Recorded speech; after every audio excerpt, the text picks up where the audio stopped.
Hi all, welcome to Diversified Finance. My name is Lakal. So today I'm going to discuss why I have decided to sell my home. There's about 8 points that I'm going to talk about, and I've mainly divided them into two categories. The first one's being personal reasons, the second one's being market related. So let me start off by personal reasons. The first one's being my son's school. So my son is going to school next year, so I have to live in a different suburb in a catchment area where there's a school. So I have no option. I have to move out from this place. So that gave me the opportunity to either sell or rent it out. And then when I started doing numbers, I realized the strata is really high.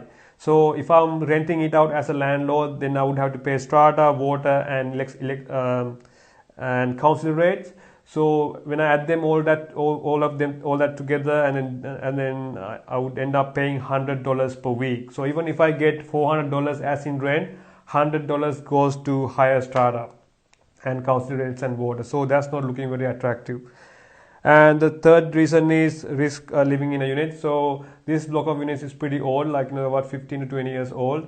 So I have a bit of worry. I had no issues so far, but I'm worried that in the future that there'll be issues with the building, and I would end up paying for it. So that's another reason why I decided to sell my unit. And the fourth reason, the downside of converting my primary residence into an investment property. So if I decided to rent this one out, this property becomes an investment property, and then maybe after a couple of years, if I decide to sell it, then I have to pay capital gain tax. So but if I sell it right now, I don't have to pay capital gain tax because it's my primary residence. So that kind of gave me the opportunity, and gave me a reason to sell it instead of renting it out.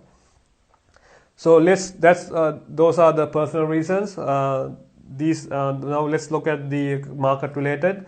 So if anyone is planning to sell, they can relate to these reasons. But before I start, I need to mention this is not financial advice. Don't buy, sell, hold, or do anything because I say so, because I could be 100% wrong.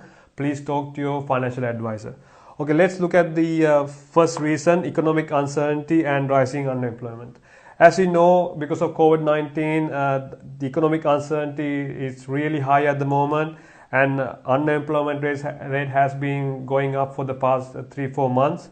And as you know, if there's more people are unemployed, there'll be less people who can borrow money. So in the future, maybe in 6 months or so, maybe in 12 months or next early 2021, I have a feeling if I hold this as an investment property, I might not be able to sell because there'll be less people looking to buy, and then there's less people who can borrow money.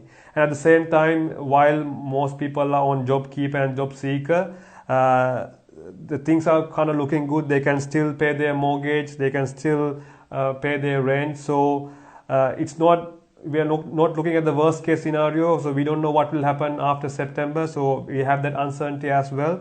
So while things are looking okay, I've decided to sell the property before it gets worse.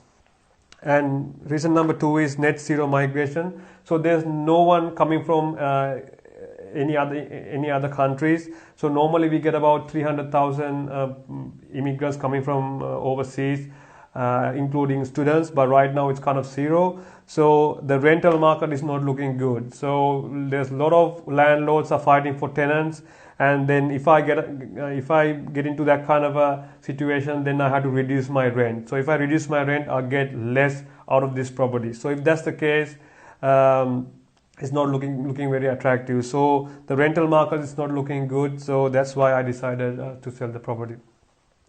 And reason number 3, mortgage rent holidays. So even if someone is having financial difficulties, they can freeze their mortgage. And if someone is having financial difficulties, he can freeze their rent or talk to his landlord and say, I can't pay rent for the next 6 months. So there's no reason for a fire sale. It's not that everybody's trying to sell at the same time. So most of the people are waiting on the sidelines. They're not trying to sell at the moment because people are on JobKeeper and JobSeeker, and things are not looking bad in that perspective. So what it has done, because a lot of sellers are on the sidelines, the supply has reduced dramatically. So there's less supply, the demand is the same, that has made the housing market go tick up a little bit, like 5 to 10% or so. So that's why I think, and given that the interest rates are low, this kind of attractive for buyers, and the supply is less and the demand is kind of the same. So I have a feeling because of that it's a good time to sell. These reasons made me think to sell this property instead of converting it into an investment property. So these are the reasons that I want to talk about. So I hope these reasons are important, like, and then it makes sense for you. If you feel like I need to add more points, please do so under the comment section, and also like my page, please share it. And until I talk to you in the next video, see ya.